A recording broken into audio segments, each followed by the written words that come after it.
นะโมตัสสะภะคะวะโตอะระหะโตสัมมาสัมพุทธัสสะนะโมตัสสะภะคะวะโตอะระหะโตสัมมาสัมพุทธัสสะนะโมตัสสะภะคะวะโตอะระหะโตสัมมาสัมพุทธัสสะสัมมาสัมพุทธะมะโตลังสัสสะธัมมะกานุตตมังอาภิวาทิยาภาสิสังอาภิธรรมัตถสังฆังตถาวุตตาภิธรรมัตถจัตโตทาปรมัตถโตจิตตังเจตสิกังโลปังนิพพานามิติสัพพทาขอกราบนมัสการพระมหาเถระพระสังฆาธิการพระเถรานุเถระและขอสวัสดีท่านผู้ฟังและผู้ชมทุกท่านที่ติดตามในรายการพระไตรปิฎกลอยฟ้าในเนื้อหาของพระอภิธรรมครับครั้งนี้ก็เป็นครั้งที่13ในปริเฉดที่3นะครับปกิณกะสังคหะซึ่งอยู่ในชั้นถ้าเราพูดถึงชั้นเรียนพระอภิธรรมก็อยู่ในชั้นที่2นะครับซึ่งเป็นปริเฉดที่3เราเรียนไปแล้วถึง3ปริเฉดนะครับก็คือที่ชั้นจุลตีก็คือชั้นที่1นะครับก็มีปริเฉดที่1เรียกว่าจิตตสังคหะนะครับแต่เราเรียนจบไปแล้วแต่เรากำลังทบทวนอยู่นะครับในเรื่องของจิตตสังคหะก็คือการสงเคราะห์จิตทั้งหลายนะครับ121ดวงนะครับแล้วก็ปริเฉดที่2เรื่องของเจตสิกสังคหะเราก็เรียนไปแล้วปริเฉดที่6เราก็เรียนไปแล้วนะเราเรียนจบไปแล้ว3ปริเฉดซึ่งอยู่ในชั้นจุลตีตอนนี้เรามาเรียนในชั้นจุลโทนะครับในเรื่องแรกที่เราเรียนก็คือปกิณกะสังคหะก็คือการประกอบจิตและเจตสิกโดยเลี่ยลายทั่วไปนะครับอยู่ในปริเฉดที่3แล้วตอนนี้เราก็เรียนมาได้ถึงตอนที่12แล้วนะครับถึงตอนที่12แล้วครั้งที่แล้วผมก็พูดถึงในเรื่องของเวทนาสังคหะเวทนาสังคหะเนี่ยเป็นเวทนาที่ประกอบกับจิตทั้งหมดถ้าว่าโดยเวทนาเนี่ยเราจะว่าโดยการเสวยอารมณ์อย่างเงี้ยก็จะมีอยู่3ใช่ไหมครับมีทุกขเวทนานะครับมีสุขเวทนาแล้วก็มีทุกขมสุขเวทนาหรือที่เรียกว่าอุเบกขาเวทนา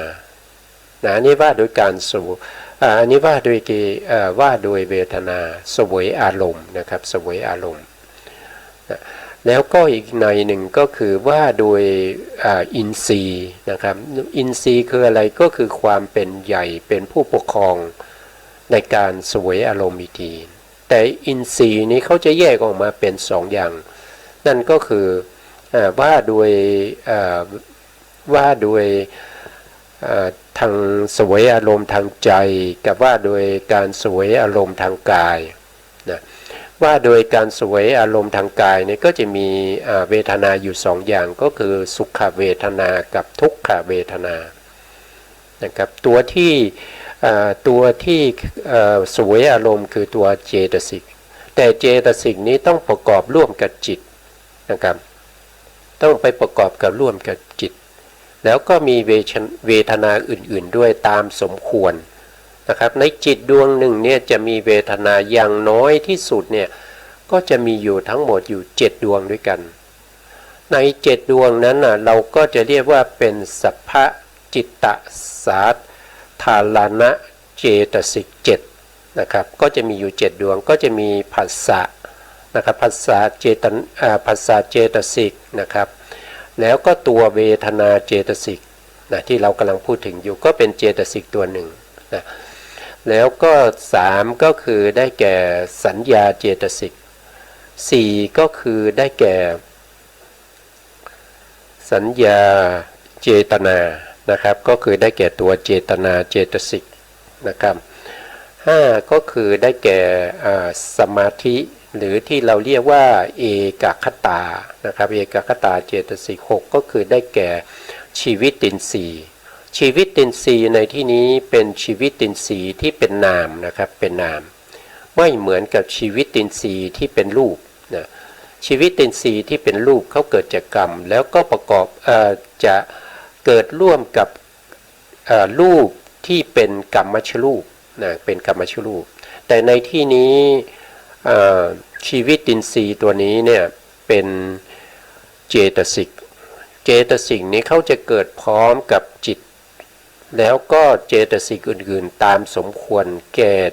ที่จะเกิดในจิตดวงนั้น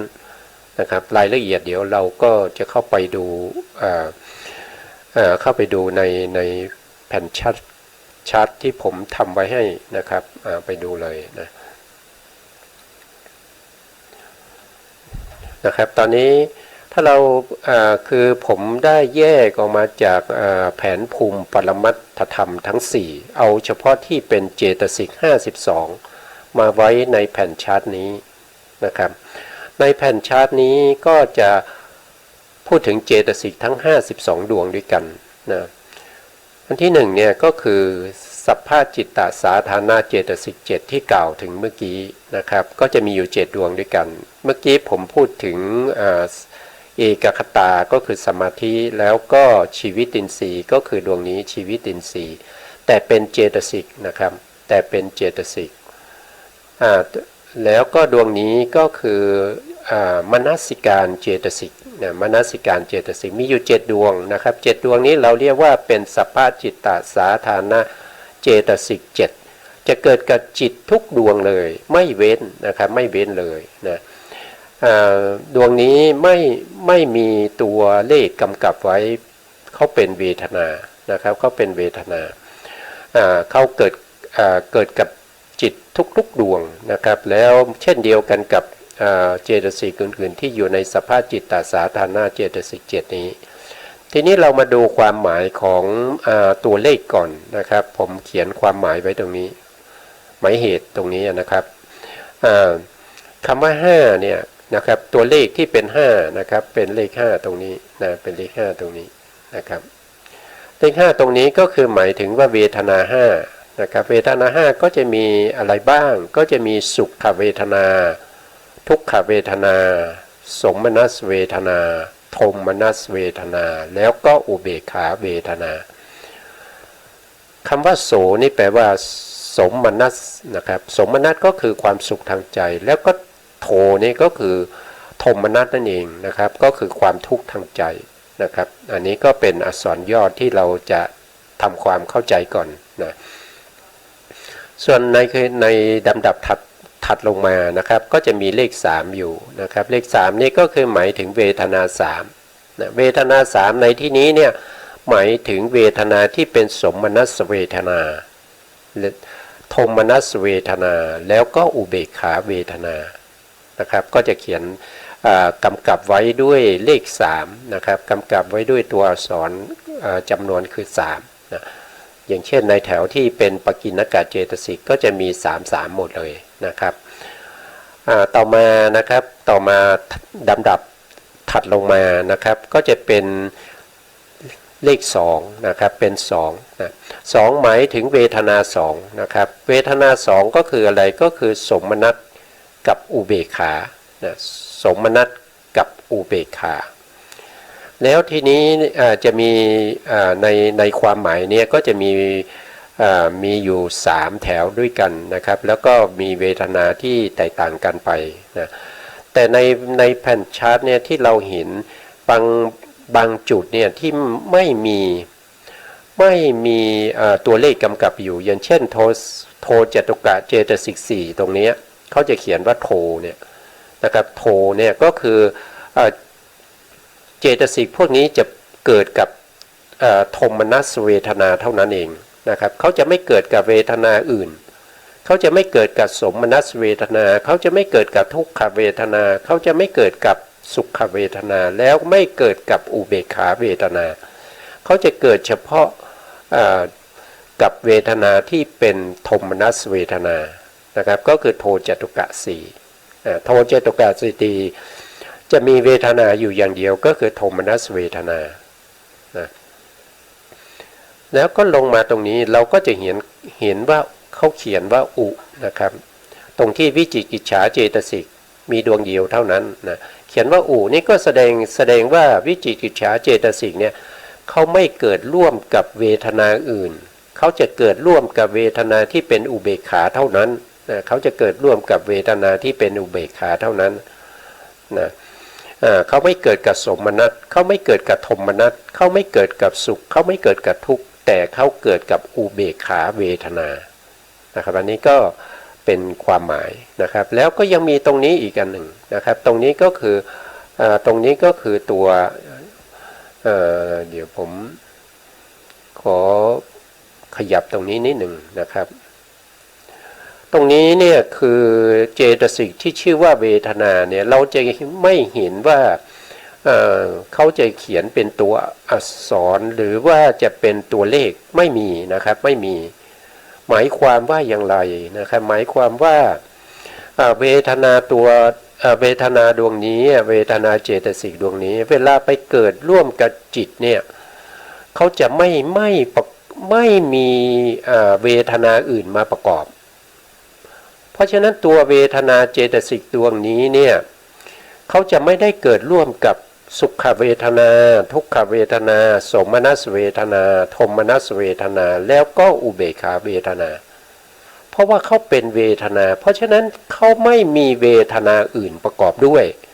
นะครับเวทนามีดวงเดียวในเจตสิก52เนี่ยเวลาเขาไปเกิดเนี่ยเขาไปเกิดกับจิตใช่ไหมครับในจิตนั้นจะไม่มีเวทนาอื่นมีเฉพาะตัวเขาเท่านั้นเองเพราะฉะนั้นตัวเขาเนี่ยจะไม่ประกอบกับเวทนาอื่น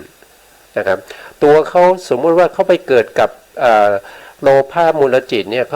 าก็จะมีเวทนาที่เป็นสมนัสและก็อุเบกขาเวทนาใช่ไหมครับเวลาเกิดในแถวที่หนึ่งในเดี๋ยวผมเอาแผนภูมินะครับอย่างเช่นตรงนี้นะอย่างมาดูภาพตรงนี้นะสมมติว่าเวทนาดวงนี้นะเวทนาดวงนี้มาเกิดกับโลภะมูลจิตแถวที่หนึ่งเนี่ยในแถวที่หนึ่งเนี่ยมีจิตอยู่ถึงเท่าไหร่4ดวงด้วยกันนะครับก็เป็นโลภะมูลจิตดวงที่1ดวงที่2ดวงที่3ดวงที่4นะตัวเวทนาที่มาเกิดในนี้ก็จะมีเวทนาอยู่แค่ตัวเองเท่านั้นเวลาเข้าไปเกิดเนี่ยเขาจะไม่เจอกับเวทนาอื่นเลยเพราะว่าเขาเป็นเวทนาแล้วในขณะที่เขาเกิดเนี่ยเขาเสวยเวทนานั้นเสวยอารมณ์ที่เป็นสมนัสก็จะเรียกว่าสมนัสสหคตังนะครับสมนัสสหคตังหมดเลยทั้ง4ดวงนะครับก็มีเวทนาที่เป็นสมนัสก็คือตัวเองนั่นเองตัวเองเป็นสมนัสแต่ไม่มีเวทนาอื่นมาประกอบกับตัวเองนะครับเพราะฉะนั้นจึงไม่เกิดร่วมกับเวทนาอื่นนะครับจึงทำเครื่องหมายติดลบเอาไว้ตรงนี้นะครับอันนี้ก็ให้พวกเราเข้าใจตามนี้นะแล้วเวทนาตรงนี้ถ้าไปเกิดในอุเบกขานะครับในโลภะมูลจิตที่เป็นอุเบกขาตรงนี้นะครับเวลาเขาไปเกิดเขาก็เป็นอุเบกขานั่นเองนะครับเขาก็เป็นอุเบกขาสหคตังนะครับอุเบกขาสหคตังเขาจะไม่พบกับเวทนาอื่นเพราะว่าเวทนาประกอบกับจิตทั้งหมด121ดวงมีเวทนาอยู่ดวงเดียวเท่านั้นแต่จิตแต่ละดวงจะมีเวทนาอยู่แค่ดวงเดียวก็คือเวทนาตัวนี้เพราะฉะนั้นเวทนาตัวนี้จะไม่ไปประกอบกับเวทนาอื่นไม่ได้นะแต่เขาประกอบกับผัสสะนี้ได้นะครับผัสสะนี้ไปเกิดในโลภะมูลจิตในแถวที่1เนี่ยตัวผัสสะนี้ก็อยู่ในนี้นะอยู่ในโลภะมูลจิต ดวงที่หนึ่งดวงที่สองดวงที่สามดวงที่สี่นะแล้วก็เข้าไปพบกับเวทนาดวงไหนก็ไปพบกับเวทนาดวงนี้นะเวทนาที่เราเขียนติดลบเอาไว้ตรงนี้นะก็ไปเกิดก็จะไปพบกันในจิต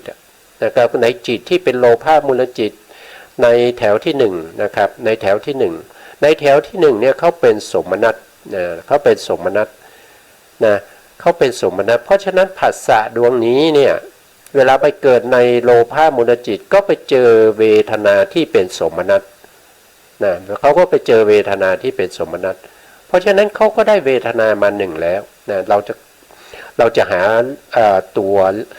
อักษรที่เป็น5ก็คือเวทนา5นั่นเองว่าผัสสะดวงนี้เนี่ยไปเกิดที่ไหนบ้างแล้วก็ไปเจอเวทนาอะไรบ้างนะครับทีนี้ผัสสะเนี่ยเขาเป็นสัพพะจิตตสาธารณเจตสิก7เพราะฉะนั้นเขาจะเกิดร่วมกับจิตทุกดวงเลยเมื่อจิตเกิดขึ้นไม่ว่าจะเป็นดวงไหนจะต้องมีผัสสะเจตสิกประกอบอยู่เสมอนะครับต้องมีผัสสะเจตสิกประกอบอยู่เสมอจะขาดจากผัสสะเจตสิกไม่ได้ถ้าขาดจากผัสสะเจตสิกนั่นแสดงว่าจิตนั้นไม่เกิดแล้วนะครับก็จะเป็นอะไรก็คือเป็นบุคคลที่เขาได้เขาเรียกว่าเป็นเขาเจริญสัญญาวิราคะจนได้ฌาน5นะครับแล้วเขาก็ตายไปฌานไม่เสื่อมสัญญาวิราคะภาวนานั้นก็ทำให้เขาไปเกิดเป็นอสัญญาสัตว์นะไปเกิดเป็นอสัญญาสัตว์เนี่ยไม่มีจิตนะไม่มีจิตไม่มีเจตสิกมีแต่รูปอย่างเดียวนะครับเพราะฉะนั้นรูปจิตก็ไม่เกิดกับอสัญญาสัตตบุคคลใช่ไหมครับเพราะฉะนั้นผัสสะก็จะไม่มีในอสัญญาสัตตบุคคลไม่ผัสสะไม่มีแล้วเจตสิกอื่นๆก็ไม่มีนะครับในอสัญญาสัตตบุคคลเนี่ยมีแต่รูปอย่างเดียวไม่มีจิตไม่มีเจตสิกนะครับเพราะฉะนั้นผัสสะก็ไม่ไปเกิดกับบุคคลที่เป็นอสัญญาสัตตบุคคลนะแล้วก็มีอีกบุคคลหนึ่งนะครับก็คือพระอรหันต์นะครับที่ท่านได้ปรินิพพานแล้วจุติจิตของท่านเกิดขึ้นแล้วปรินิพพานแล้วนะครับเข้าสู่พระนิพพานแล้วจิตก็จะไม่มีนะพระอรหันต์ที่ปรินิพพานแล้วเนี่ยจะไม่มีจิตนะเพราะฉะนั้นผัสสะก็ไม่มีเหมือนกันนะครับผัสสะก็ไม่มีเหมือนกันเจตสิกอื่นๆก็ไม่มีเหมือนกันนะครับเพราะฉะนั้นเราจะเห็นได้ว่าการที่เจตสิกจะเกิดขึ้นได้เนี่ยจะต้องมีจิตนะจะต้องมีจิตด้วยนะครับแล้วก็เจตสิกอื่นๆก็จะประกอบอยู่ในจิตนั้นตามสมควรแก่จิตนั้นว่าจิตนั้นมีเจตสิกประกอบได้เท่าไหร่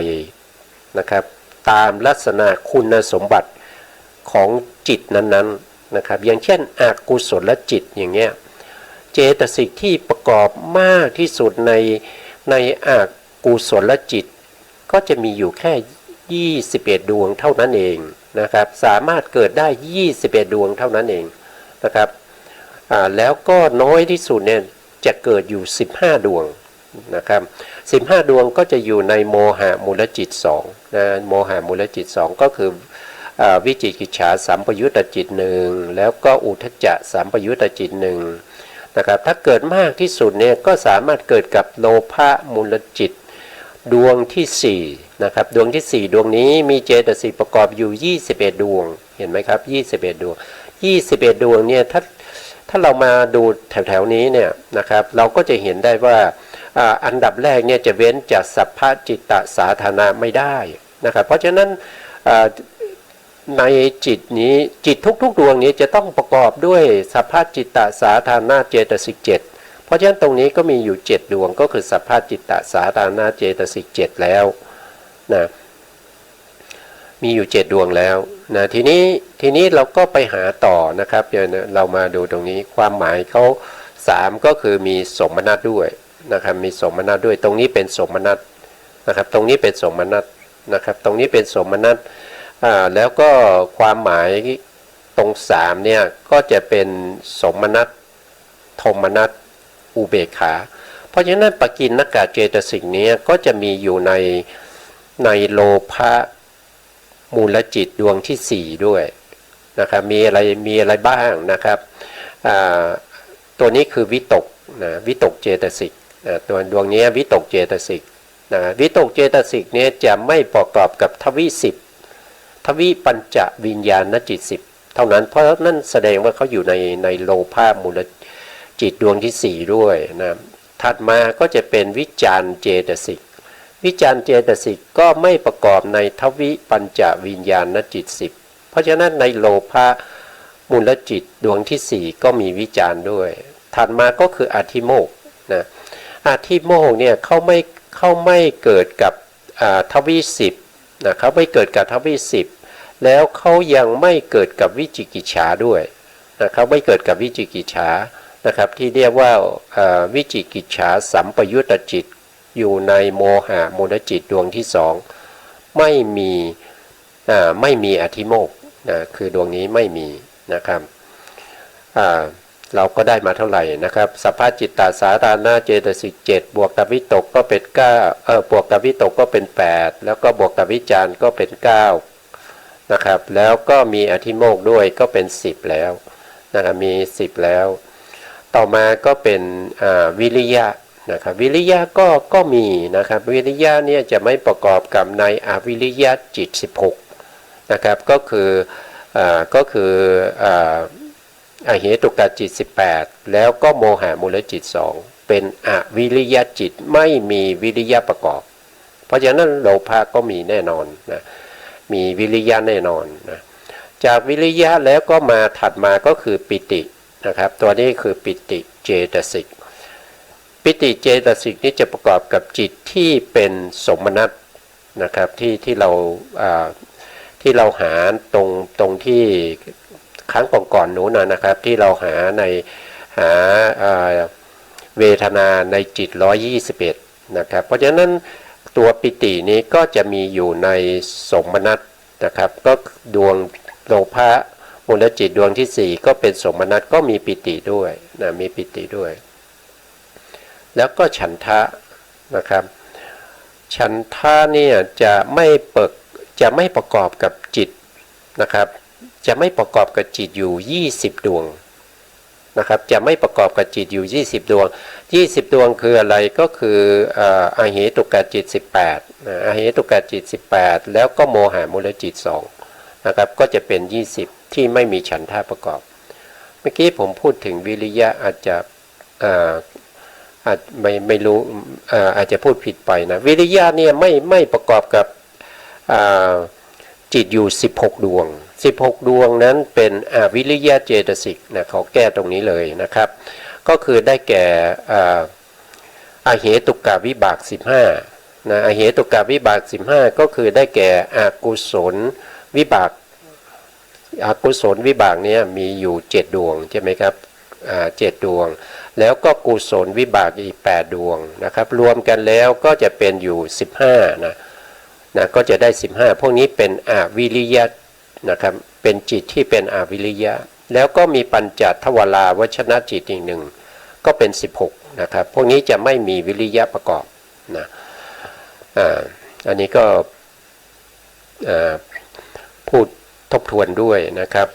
คือเราหาเจตสิกที่อยู่ในโลภะมูลจิตดวงที่4อยู่นะเพราะฉะนั้นเราได้มากี่ดวงนะครับสัพพจิตตสาธารณเจตสิกก็ทั้งหมดเลยอยู่ในโลภะมูลจิตดวงที่4ปกิณณกเจตสิกก็อยู่ในโลภะมูลจิตดวงที่4ด้วยเราก็หามาได้ทั้งหมดอยู่13ดวงนะ13ดวงนี้เราจะเรียกว่าเป็นอัญญสมณะเจตสิกนะครับเกิดอยู่ในโลภะมูลจิตดวงที่4ทั้งหมดนะครับ13ดวงนะ13ดวงแล้วยังมีอีกนะครับเพราะว่าเขาประกอบได้21นะยังมีอีกตรงนี้เป็นโมจตุกะเจตสิก4นะครับก็จะมีโมหะมีโมหะเจตสิกนะครับมี มีอหิริกะอโนตปาแล้วก็อุทจจะสี่ดวงนี้ประกอบอยู่ในโลภะมูลจิตดวงที่สี่ด้วยได้มาอีกสี่ก็จะเป็น13 บวก 4ก็เป็น17นะครับเป็น17แล้วก็ยังมีโลติกะเจตสิกโลติกะเจตสิกเนี่ยเข้าประกอบได้อยู่2ดวงเท่านั้นเองนะครับก็คือตัวโลภะแล้วก็ตัวมานะเจตสิกนะครับส่วนทิฏฐิเจตสิกนี้เข้าไม่ได้เพราะว่าเป็นเขาเป็นทิฏฐิคตะวิปยุตนะเขาเป็นทิฏฐิคตะวิปยุตนะครับเมื่อกี้ได้17ก็เป็น18 19ใช่ไหมครับได้19ดวงแล้วโทสะเนี่ยไม่เกิดในโลภะนะครับไม่เกิดโทสะนี้เรียกว่าโทจตุกะสี่นี้ไม่เกิดในโลภะมูลจิตก็ข้ามไปนะครับแล้วก็ถีทุกกะนะครับถีทุกกะเนี่ยก็คือเจตสิก2ดวงที่เป็นถีนะเจตสิกดวงหนึ่งมิทะเจตสิกดวงหนึ่ง2ดวงนี้จะเกิดเฉพาะจิตที่เป็นสสังขาริกก็คือมีการชักชวนนะครับมีการชักชวนนะแล้วโลภะมูลจิตดวงที่4เนี่ยเขาเป็นสสังขาริกเขาจะเกิดขึ้นได้จะต้องมีการชักชวนมีอารมณ์ที่ชักชวนก็คือโน้มน้าวจิตใจให้เขาเกิดขึ้นนะครับรวมกับถีทุกกะอีก2ก็เป็นเท่าไหร่ก็จะเป็น21นะครับเป็น21เมื่อกี้ได้มา19ใช่ไหมครับ19ก็บวกกับถีทุกกะอีก2ก็เป็น21ก็ครบพอดี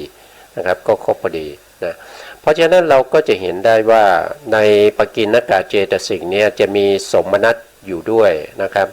คือเขาเขียนอักษร3เนี่ยเราก็มาดูที่ความหมายนะ3หมายความว่ายังไงก็คือสมนัตเห็นไหมครับก็มีสมนัตด้วยเพราะฉะนั้นในปกิณณกะเจตสิกนี้ก็จะมีสมนัตด้วยนะแล้วปกิณณกะเจตสิกนะครับไปเกิดก็ไปเกิดในโทสะด้วยนะครับนะปกิณณกะเจตสิกไปเกิดในโทสะมูลจิตด้วยก็ไปพบกับเวทนาที่เป็นโทมนัสนะครับเวทนาที่เป็นโทมนัสแล้วก็ไปเกิดในโมหะมูลจิตด้วยนะโมหะมูลจิตด้วยไปเกิดในโมหะมูลจิตก็ไปพบกับอุเบกขาเวทนา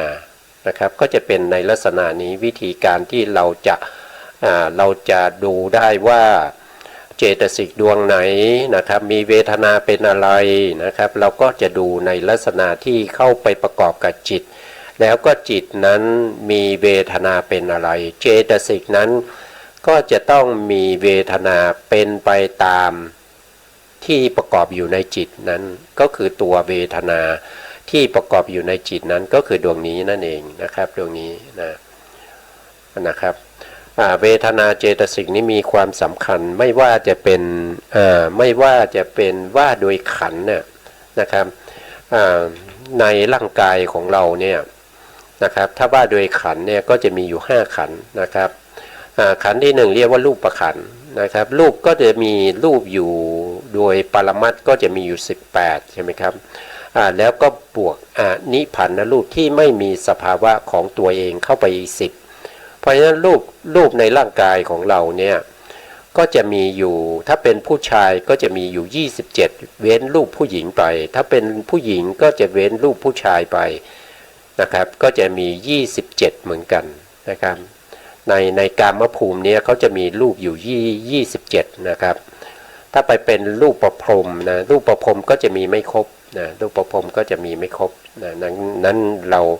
าได้ศึกษามาแล้วนะครับทีนี้ตัวเจตสิกเนี่ยที่ไปประกอบกับจิตเนี่ย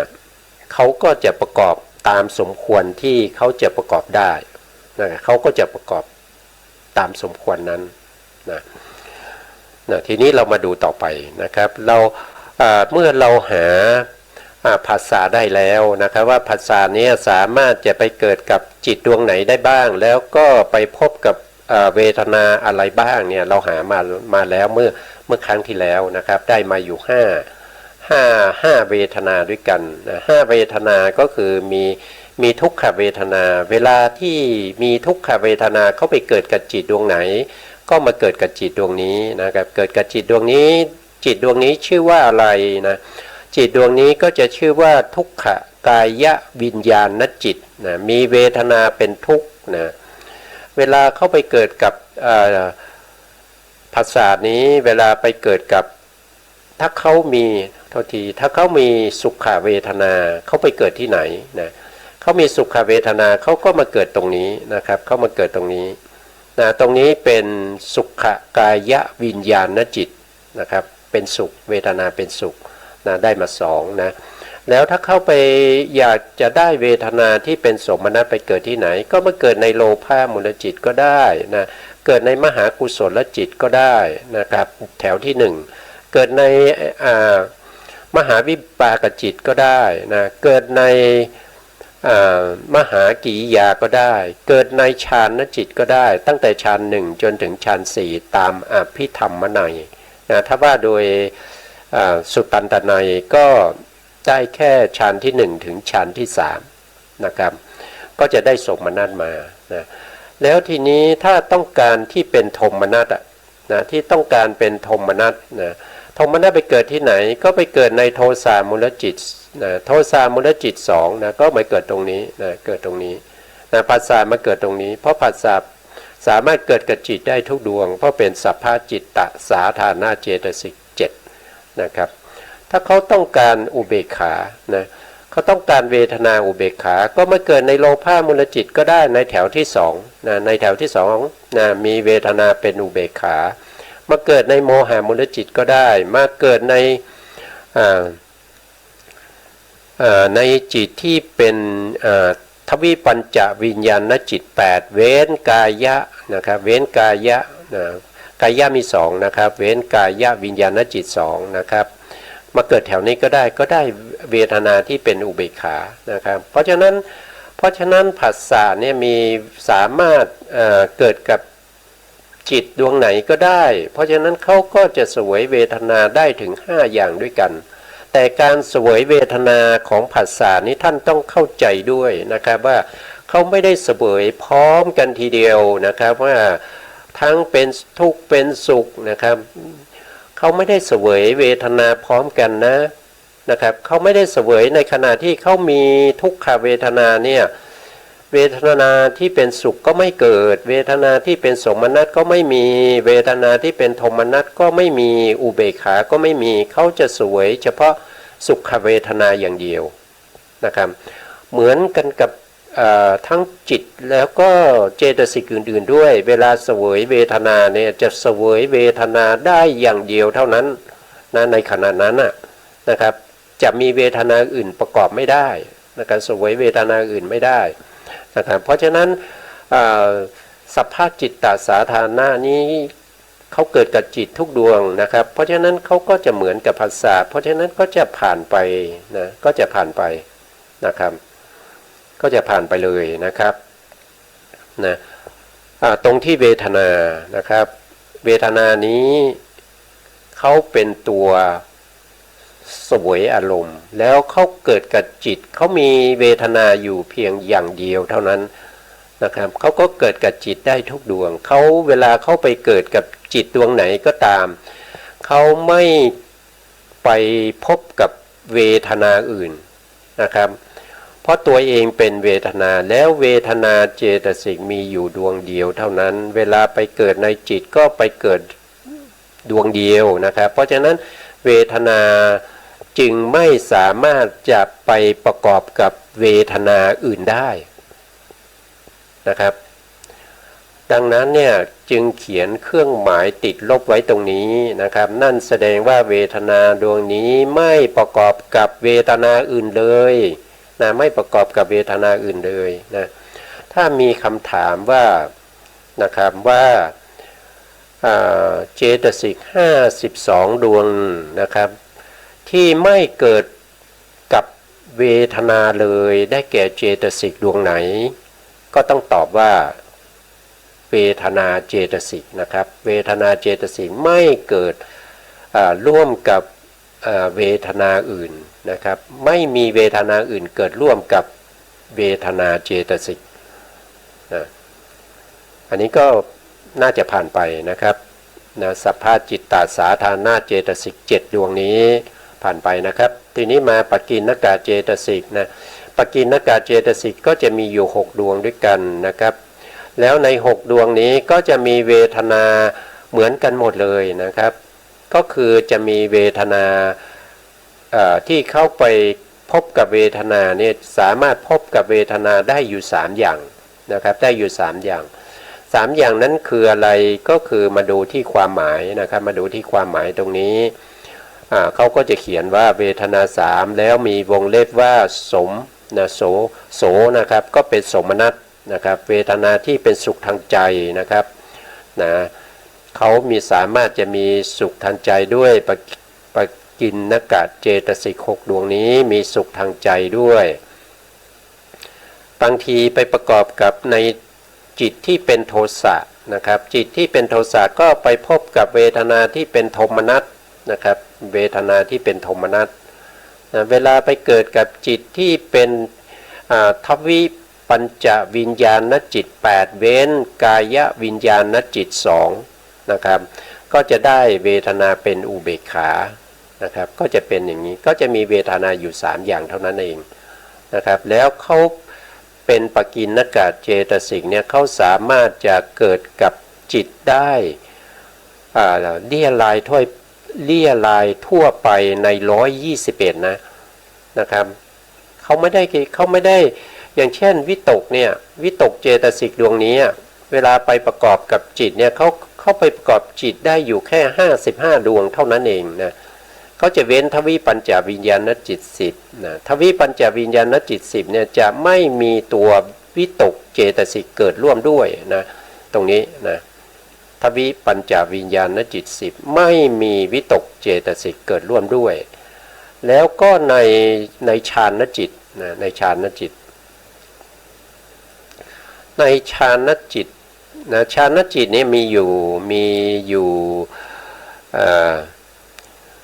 ถ้าเป็นรูปฌานก็มี15ถ้าเป็นรูปฌานก็มีอยู่12อันนี้เป็นมหคตจิตรวมกันก็จะเป็น27ถ้าว่าโดยโลกุตระนะโลกุตระจิตถ้าว่าโดยย่อก็จะมีอยู่8แล้วก็ถ้าว่าโดยพิสดารก็จะมีอยู่40พวกนี้เป็นฌานจิตนะครับเป็นฌานจิตมรรคจิตก็เป็นฌานนะครับผลจิตก็เป็นฌานแต่มรรคจิตและผลจิตเนี่ยเป็นฌานที่เป็นโลกุตระไม่ใช่โลกิยะแต่รูปาวจรจิต15รูปาวจรจิต12พวกนี้เป็นฌานจิตแต่เป็นฌานที่เป็นโลกิยะนะครับโลกิยะแล้วทีนี้วิตกประกอบอยู่ในฌานไหนนะวิตกก็จะประกอบอยู่ในฌานที่1ที่เราเรียกว่าปฐมฌานก็คือแถวนี้ทั้งหมดเลยนะครับแถวนี้ทั้งหมดเลยนะครับไม่ว่าจะเป็นโลกิยะหรือโลกุตระเนี่ยนะครับก็จะประกอบอยู่ในปฐมฌานนะปฐมฌานก็จะมีอยู่11ดวงนะครับก็จะมีรูปาวจรกุศลปฐมฌานนะรูปาวจรวิบากปฐมฌานรูปาวจรกิริยาปฐมฌานโสดาปัตติมรรคปฐมฌานสกทาคามีมรรคปฐมฌานอนาคามีมรรคปฐมฌานอรหันตมรรคปฐมฌานแล้วก็โสดาปัตติผลปฐมฌานแล้วก็สกทาคามีผลปฐมฌานอนาคามีผลปฐมฌานอรหันตผลปฐมฌานทั้งหมดนี้ก็จะมีอยู่11ดวงนะครับนับดูก็ได้นะเนี่ยตรงนี้นะครับรูปฌานมี3นะแล้วก็มรรคมี4นะบวกกันก็เป็น7นะ7บวกผลอีก4 7บวก4ก็เป็น11นะครับเพราะฉะนั้นเราก็จะเห็นได้ว่าตัววิตกเจตสิกเนี่ยที่มีเวทนาอยู่3เนี่ยเขาสามารถจะประกอบกับจิตได้แค่55ดวง55ดวงมีฌานปฐมฌาน11นะครับจำไว้นะ ปฐมฌาน11นะครับปฐมฌาน11แล้วก็มีกามจิตนะกามจิตเนี่ยเขาจะไม่ประกอบเฉพาะทวิ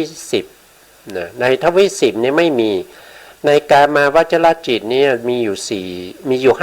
54นะครับ54ลบทวิปัญจวิญญาณจิต10ออกไปก็จะเหลือ44นะครับเหลืออยู่44ก็บวกกับปฐมฌาน11ก็เป็น55นะครับก็เป็น55นะก็จะเป็นลักษณะนี้ทีนี้เวทนาที่เข้าไปพบเจอเนี่ยก็จะเป็นเวทนาที่เป็นสมนัตนะครับเป็นโทมนัตแล้วก็เป็นอุเบกขานะครับนับเฉพาะตรงนี้ก็ได้นะครับนับเฉพาะตรงที่เป็นอกุศลจิต12ในแถวที่1นะครับในแถวที่1แถวตั้งนะครับแถวตั้งโลภะมูลจิตดวงที่1มีเวทนาเป็นสมนัตมีวิตกด้วยนะโลภะมูลจิตดวงที่5นะครับดวงที่5อยู่ในแถวที่2ดวงแรกในแถวที่2มีเวทนาเป็นอุเบกขานะแล้วก็มาดวงที่3ที่เป็นโทสะมูลจิตแต่เป็นดวงที่1ของโทสะมูลจิตมีเวทนาเป็นโทมนัสนับตรงนี้ก็ครบแล้วนะครับ3ตรงนี้นะครับนับเฉพาะตรงนี้ก็ครบแล้วนะครับไม่ต้องไปนับที่อื่นก็ได้นะครับถ้าไปนับที่อื่นก็ได้เท่าเดียวกันนะก็ได้เท่าเดียวกันนะนับโดยวิธีการนับเนี่ยก็จะมีอยู่2อย่างนะครับเดี๋ยวเรียนท่านผู้ฟังและผู้ชมไปก่อนนะครับว่าการนับในอภิธรรมเนี่ยมีอยู่2อย่างนะครับในที่1เนี่ยก็คือนับแล้วไม่นับอีกนะนับแล้วไม่นับอีกนะก็คือหมายความว่าเรานับได้สมนัสเวทนามาแล้วในโลภะมูลจิตดวงที่1แล้วเรามาเจอสมนัสในมหากุศลดวงที่1มันเป็นสมนัสเหมือนกันก็ไม่นับเอาแค่1เท่านั้นเองนะครับมาเจอที่มหาวิบากดวงที่1ก็เป็นสมนัสมาเจอที่มหากิริยาดวงที่1ก็เป็นสมนัสถ้านับซ้ำๆกันไปอย่างเงี้ยมันก็จะได้มากมายแต่เรานับแล้วไม่นับอีกนับแล้วไม่นับอีกก็เราก็ได้แค่3เท่านั้นเองนะครับก็คือได้แค่3เท่านั้นเองนะแต่ถ้าเรานับแล้วนับอีกเนี่ยมันก็จะนับอย่างที่เราหาเวทนาในจิต121ดวงในครั้งก่อนๆนู้นนะครับที่เราพูดถึงโสมนัสเวทนานี่มีอยู่เท่าไหร่นะเรานับไปนับมาก็จะได้อยู่ทั้งหมด62ดวงด้วยกันนะครับโสมนัสเวทนาที่เกิดกับจิตก็จะมีอยู่62เนี่ยอันนั้นคือนับแล้วนับอีกใช่ไหมครับนั่นคือนับแล้วนับอีกอุเบกขาเวทนาในจิต121มีเท่าไหร่ครั้งที่แล้วเรานับไปนับมาแล้วก็ได้อยู่แค่55ดวงนั่นคือนับแล้วนับอีกก็คือซ้ำกันไปเรื่อยๆแต่ในการนับเจตสิก52โดยเวทนา5หรือเวทนา3ก็ตามคือเขานับแล้วไม่นับอีกถ้าซ้ำกันแล้วเขาจะไม่นับนะครับให้เข้าใจอย่างนี้นะครับเข้าใจอย่างนี้นะทีนี้ตัววิตกเจตสิกดวงที่1มีเวทนา3นะผ่านมาดวงที่2เนี่ยก็คือวิจารเจตสิกนะวิจารเจตสิกธรรมชาติที่เขาคึงอารมณ์นะเขาคึงอารมณ์วิตกเจตสิกธรรมชาติที่ยกสัมปยุตธรรมขึ้นสู่อารมณ์นะวิจารเจตสิกเนี่ยก็จะมีเวทนาได้ถึง3เหมือนกับตัววิตกเลยนะแล้วเขาเกิดที่ไหนนะเขาไม่เกิดที่ไหนนะวิจารเจตสิกนี้จะประกอบกับจิตได้อยู่ทั้งหมด66ดวงด้วยกันนะ66ดวงในกามจิตก็44เหมือนกับตัววิตกนะครับเว้นทวิปัญจวิญญาณจิต10ดวงนี้นะเว้น10ดวงนี้นะ10ดวงนี้นะเว้น10ดวงนี้นะครับแล้วก็ในฌานจิตนะในฌานจิตเนี่ยเขาจะประกอบได้ทั้งปฐมฌานนะครับปฐมฌานก็คือแถวนี้ที่พูดไปเมื่อกี้นะครับก็คือโลกิยะนะครับรูปปฐมฌานเนี้ยก็จะมีอยู่3ใช่ไหมครับมรรคปฐมฌานก็มี4ผลปฐมฌานก็4ก็เป็น11 นะครับแถวที่1มีทั้งวิตกและวิจารด้วยนะครับพอขึ้นชั้น2นะชั้น2ที่เรียกว่าทุติยฌานเนี่ยก็จะมีอยู่11ดวงเหมือนกันนะครับนับจากข้างบนลงมานะครับมีโลกิยะ3มีผล4มีโทษทีมีมรรค4มีผล4รวมกันแล้วก็จะเป็น11นะครับก็จะเป็น11ทีนี้11แล้วก็ไปบวกกับ55ในปฐมฌานมี55คือเขามีปฐมโทษทีวิตกมี55คือมีในปฐมฌานนะทีนี้วิจารเนี่ยเขาเลยไปนะครับเลยไปในทุติยฌานเพราะฉะนั้นก็จะมีอยู่66บวก21นะครับบวก21ก็เป็น66ก็ได้เวทนา3นะครับได้เวทนา3ทีนี้ต่อมานะครับในส่วนที่เป็นเจตสิกที่เป็นอาทิโมกข์นะอาทิโมกข์ก็คือดวงที่3ก็คือธรรมชาติที่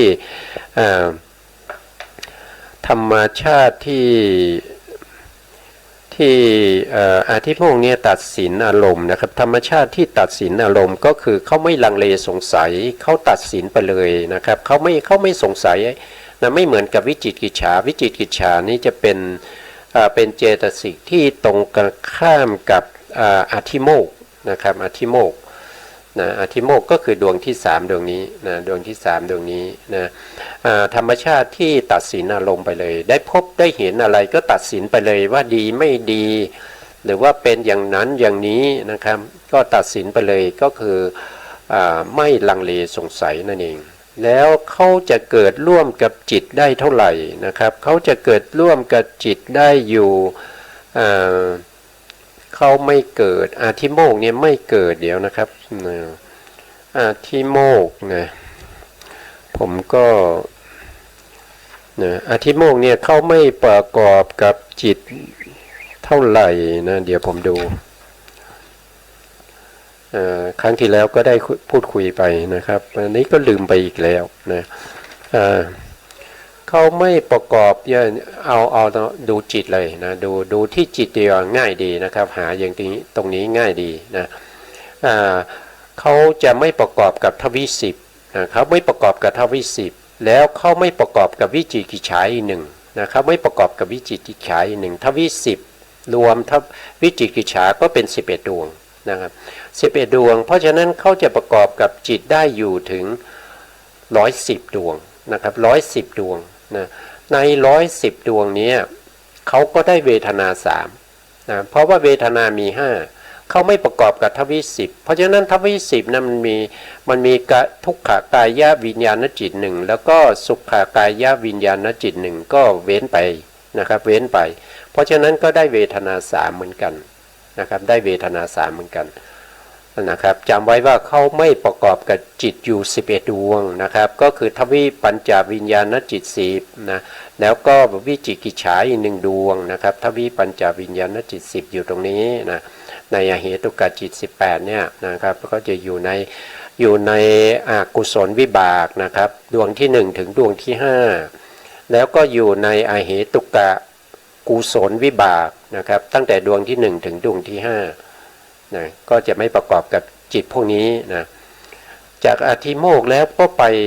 จิตดวงต่อไปนะครับดวงต่อไปเนี่ยก็จะเป็นวิริยะเจตสิกนะครับวิริยะเจตสิกก็คือธรรมชาติที่มีความพยายามในอารมณ์นะครับมีความพยายามในอารมณ์ความพยายามในอารมณ์ก็คือวิริยะนะครับวิริยะเจตสิกนะ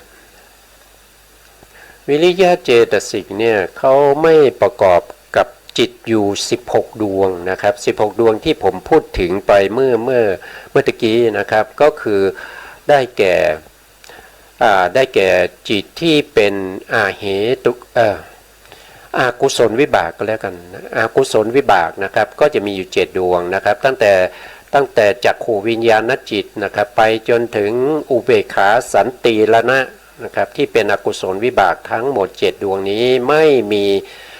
มีวิริยะนะครับไม่มีวิริยะเจตสิกประกอบนะครับแล้วก็ในแถวที่2นะในแถวที่2เนี่ยเป็นอเหตุกะกุศลวิบากมีอยู่8ดวงด้วยกันมีอยู่8ดวงนะครับพวกนี้จะไม่มีวิริยะเจตสิกประกอบ นะไม่มีวิริยะเจตสิกประกอบมีอยู่8ดวงรวมกันแล้วก็จะเป็น15นะครับรวมกันแล้วก็เป็น15แต่วิริยะไม่ประกอบกับจิต16ดวงนะครับมีดวงนี้อีก1ดวงเป็นปัญจทวาราวชนะจิตนะครับดวงนี้เพราะฉะนั้น16ดวงนี้ไม่มีวิริยะนะครับแล้วจิต16ดวงนี้มีเวทนาส่วนใหญ่ก็จะเป็นอุเบกขานะครับอุเบกขาในอุเบกขานะแล้วก็มีสุขนะครับมีสุขด้วยที่กายวิญญาณจิตนะครับสุขากายวิญญาณจิตหนึ่งแล้วก็ทุกขากายวิญญาณทุกขากายวิญญาณจิตหนึ่งสุขากายวิญญาณจิตหนึ่งแล้วก็มีสมนัตด้วยมีโทมนัตด้วยทีนี้เราในจิต121ดวงเนี่ยที่เราศึกษามาจากครั้งก่อนๆนู้นนะครับว่าทุกขะนะครับทุกเวทนาที่เป็นทุกข์มีอยู่แค่ดวงเดียวนะครับในจิต121เนี่ยมีดวงเดียวนะก็คือเกิดตรงนี้ก็คือทุกขกายวิญญาณจิตนะกายวิญญาณจิตแล้วก็สุขกายวิญญาณจิตที่มีเวทนาเป็นสุขก็มีดวงเดียวก็อยู่ตรงนี้นะเพราะฉะนั้นตัววิริยะถึงแม้ว่าเขาไม่ประกอบกับจิต16ดวงนี้แล้วเขายังประกอบกับจิตอื่นๆที่นอกจาก16ดวงนี้เพราะฉะนั้นเขาก็ไปพบกับเจตสิกที่เป็นเวทนาที่เป็นสมนัสเวทนานะครับโทมนัสเวทนาอุเบกขาเวทนาในจิตอื่นๆนะครับเพราะฉะนั้นเขาก็ได้เวทนา3นะเขาก็ได้เวทนา3นะครับเขาไปประกอบกับอุเบกขาในส่วนอื่นๆด้วยนะถึงแม้ว่าในทวิปัญจวิญญาณจิตจะมีเวทนาส่วนใหญ่เป็นอุเบกขาเขาไม่เกิดตรงนี้ก็จริงนะครับแต่เขาไปเกิดกับจิตอื่นที่เป็นอุเบกขาอย่างเช่นโลภะมูลจิตในแถวที่2ก็เป็นอุเบกขาในโมหะมูลจิตก็เป็นอุเบกขานะครับเพราะฉะนั้นเขาจึงได้เวทนา3ก็คือเวทนาที่เป็นสมนัสเวทนาโทมนัสเวทนาแล้วก็อุเบกขาเวทนานะครับต่อมาเจตสิกดวงนี้นะเจตสิกดวงนี้เรียกว่าปิติเจตสิกนะครับปิติเจตสิกนะปิติเจตสิกก็จะไม่เกิดกับจิตประเภทที่เป็นโทสะมูลจิตอย่างเงี้ยนะครับแล้วก็ไม่เกิดกับจิตที่มีไม่เกิดกับจิตที่เป็นทุกขเวทนาสุขเวทนาแล้วก็อุเบกขาเวทนานะครับเขาจะประกอบอยู่ในจิตที่เป็นสมนัสเวทนานะครับเขาประกอบอยู่ในสมนัสเวทนาแล้วทำไมเขามีถึง3นะครับทำไมเขามีถึง3นะดวงนี้นะครับดวงนี้มีปัญหานะดวงนี้มีปัญหาแล้วเป็นปิติเจตสิกนะครับแต่ทำไมเขามีเวทนาถึง3ด้วยกันนะเขียนมาผิดหรือเปล่านะครับเราก็ไปไล่เราก็ไปดูนะครับเขาไปดูนะทีนี้เราไปดูเนี่ยเราก็จะเห็นว่าตัวปิติเนี่ยจะมีสมนัตนะครับจะมีสมนัตทั้งหมดก็จะมีอยู่62นะมีอยู่62นะครับมีอยู่62เดี๋ยวนะครับเดี๋ยวนะโทมนัสเขาไม่ประกอบแน่นอนเพราะเขาเป็นปิตินะเขาเป็นปิติเพราะฉะนั้นตรงนี้เนี่ยน่าจะเขียนมาผิดนะครับตรงนี้นะครับตรงนี้น่าจะมีแค่1เพราะว่าเขาเป็นตัวปิติเจตสิกนะครับเขาเป็นปิติเจตสิกเพราะฉะนั้นเขาจะมีเวทนาที่เป็นสมนัตอย่างเดียวนะครับเป็นสมนัตอย่างเดียวนะครับผมก็จะแก้ตรงนี้เลยนะครับแก้ตรงนี้เลยนะครับเขามีเวทนาเขาเป็นตัวปิติเพราะฉะนั้นเขามีเวทนาที่เป็นสมนัตเขาไม่เกิดกับโทมนัสเวทนาเขาไม่เกิดกับอุเบกขาเวทนาเขาไม่เกิดกับทุกขเวทนาแล้วไม่เกิดกับสุขเวทนานะครับก็มี1เท่านั้นเองนะครับตรงนี้นะครับต้องระวังนะต้องระวังนะครับคำว่า1เนี่ยเขาในแผ่นชาร์ตนี้เขาจะไม่มีความหมายเพราะฉะนั้นตรงนี้ต้องเขียนว่าโสนะครับตรงนี้ต้องเป็นโสนะครับโทษที ตรงนี้ต้องเป็นโสนะครับ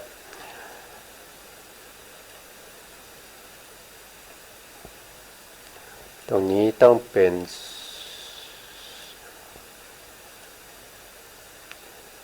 อันนี้ตัวอักษรเท่าไหร่20ตรงนี้ทำไมเวลาก็ใกล้จะหมดแล้วนะครับเพราะฉะนั้นก็ตรงนี้ให้เข้าใจว่าตัวปิติเจตสิกนี้จะประกอบเฉพาะจิตที่เป็นสมนัตเท่านั้นนะครับเพราะฉะนั้นเดี๋ยวผมค่อยแก้ก็ได้ครับเวลาใกล้จะหมดแล้วนะครับเพราะฉะนั้นก็เรามาถึงตรงนี้แล้วนะในครั้งต่อไปเราก็จะไปพูดถึงเจตสิกอื่นๆต่อไปนะครับนะตอนนี้เวลาจะหมดนะครับเพราะฉะนั้นผมขอลาไปก่อนนะครับสุดท้ายนี้ขอกราบขอบพระคุณพระครูสมุทรวิศวัตรวรกิจโจผู้อำนวยการสถานีวิทยุเพื่อการศึกษาพระพุทธศาสนาและวัฒนธรรม FM 104.5 เมกะเฮิรตซ์วัดฝายหินจังหวัดเชียงใหม่และขอบคุณเจ้าหน้าที่สถานีทุกท่านนะแล้วก็ขอกราบขอบพระคุณพระครูปริยัติยานุศาสตร์นะครับแล้วก็ขอบคุณท่านผู้ฟังและผู้ชมทุกท่านที่ติดตามในรายการพระไตรปิฎกลอยฟ้าในเนื้อหาของพระอภิธรรมนะครับขอให้ท่านจงมีแต่ความสุขความเจริญคิดสิ่งใดหวังสิ่งใดก็ให้ได้สมดังความปรารถนานะครับที่ขาดไม่ได้นั่นก็คือขอให้ท่านจงได้ดวงตาเห็นธรรมในเร็วๆนี้ครับสวัสดีครับ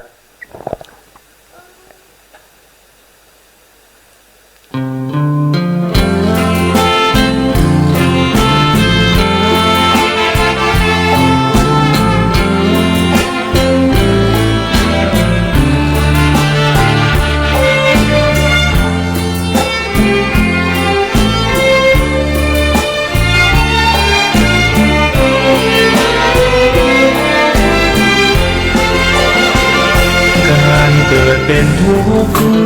เหตุทำให้เกิดทุกข์ช่องทางดับทุกข์นั้นคืออุเบกขาอริย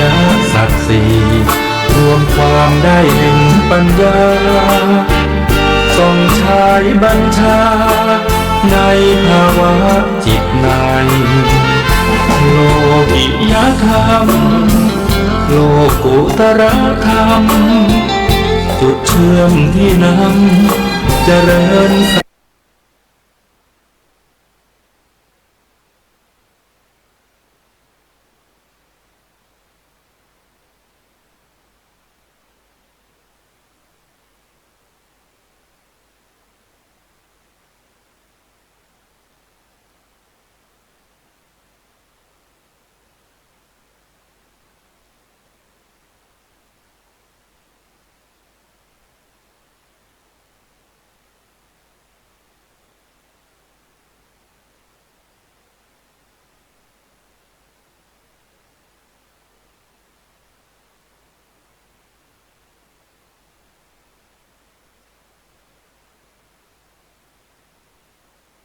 สงฆ์จังหวัดเลยโดยคณะพระภิกษุกลุ่มนี้ท่านเป็นตัวแทนไปทำประโยชน์สาธารณะให้กับสังคมหลายรายการเดี๋ยวจะนำมาเสนอในรายการและมาพูดคุยกันอีกสักครู่หนึ่งโยมนะฮะเบื้องต้นเรามาอนุโมทนาบุญกับเจ้าภาพที่ร่วมสนับสนุนดีทีวีของเราวันนี้กันสักครู่อนุโมทนาขอบพระคุณท่านอาจารย์พระครูดมวรานุวัฒน์เจ้าอาวาสวัดศรีอุดมวงศ์พร้อมด้วยคณะอุบาสกอุบาสิกาของวัดศรีอุดมวงศ์ร่วมบุญกฐินร่วมบุญผ้าป่าบริวารกฐินของดีทีวีเป็นเงินสดจำนวน 13,000 บาทนำมอบถวายกับท่านผู้อำนวยการสถานีโทรทัศน์ดีทีวีของเราเรียบร้อยแล้วขอกราบขอบพระคุณเป็นอย่างสูงไว้ณโอกาสนี้ครับพันตำรวจเอกหญิงเพ็ญธิตาสุริยวิภาดาและอาจารย์อรนุชอุตสาหะร่วมเดินทางปฏิบัติธรรมที่วัดป่าเขาล้อมกับดีทีวีจำนวน2ที่นั่งในวันที่ 17-18 ตุลาคมนี้ได้บริจาคปัจจัยสนับสนุนดีทีวีเข้ามาทั้งสองท่านรวมเป็นเงิน 5,000 บาทอนุโมทนาสาธุนะโยมนะอีกท่านหนึ่งคือคุณโยมแม่ปราณีกมลปลื้ม ร่วมเดินทางปฏิบัติธรรมที่วัดป่าเขาล้อมกับดีดีทีวีอีก1ที่นั่งบริจาคปัจจัยไว้ 2,500 บาท อนุโมทนากับโยมแม่ปราณีกมลปลื้มไว้ณโอกาสนี้